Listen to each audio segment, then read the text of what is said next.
নিরামিষ দিনে কম বেশি এই রান্নাটা সবার বাড়িতেই হয়ে থাকে, বিশেষ করে তো আগেকার দিনে এই রান্নাটা হতোই। পরিমাণ অনুযায়ী সর্ষের তেল গরম করে তেজপাতা আর জিরে ফোড়ন দিয়ে কেটে রাখা আলুগুলো বেশ লাল করে ভেজে নিচ্ছি। আজকে রান্না করছি ছানার ডালনা। ছানার বড়াটা তৈরি করা দেখালাম না। 250 গ্রাম ছানার মধ্যে 1 চামচ ময়দা দিয়ে খুব ভালোভাবে মেখে সামান্য পরিমাণ লবণ দিয়ে তারপর ছোটো ছোটো বল করে ছানার বড়াগুলো তেলে ভেজে নিয়েছি। আলুগুলো ভাজা হয়ে গেছে। 1 চামচ জিরে গুঁড়ো, 1 চামচ একটা বড় টমেটো বাটা আর 2 চামচ চারমগজ দিয়ে বেটে রেখেছিলাম, সেই বাটাটা দিয়ে এর মধ্যে স্বাদ অনুযায়ী লঙ্কার গুঁড়ো, 1 চামচ হলুদ গুঁড়ো, 1 চামচ আদা বাটা দিয়ে বেশ খানিকক্ষণ কষিয়ে স্বাদ অনুযায়ী লবণ দিয়ে মিক্সির জার ধোয়া জল 1/2 কাপের মতো দিয়ে আরও 3 থেকে 4 মিনিট গ্যাস সিম করে কষিয়ে যখন তেল বার হতে শুরু করে দিয়েছে, স্বাদ অনুযায়ী চিনি দিয়ে আরও কিছুক্ষণ কষিয়ে পরিমাণ অনুযায়ী জল দিয়ে দিলাম। এবার ঝোলটা খুব ভালো করে ফুটতে দেবো। ভালো করে ফুটে উঠেছে, আলুগুলোও সিদ্ধ হয়ে গেছে।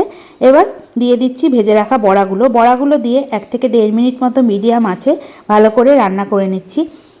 কিছুক্ষণ ফোটানোর পর যখন ওপরে তেল ভেসে উঠবে, তখন নামানোর আগে দিয়ে দেবো 1 চামচ গরম মশলার গুঁড়ো আর 1 চামচ ঘি আর গরম মশলার গুঁড়ো দিয়ে 1 থেকে 1.5 মিনিট মতো ফুটিয়ে গ্যাস বন্ধ করে দেবো। তৈরি হয়ে গেল ছানার ডালনা। আশা করছি রেসিপিটা তোমাদের ভালো লাগলো।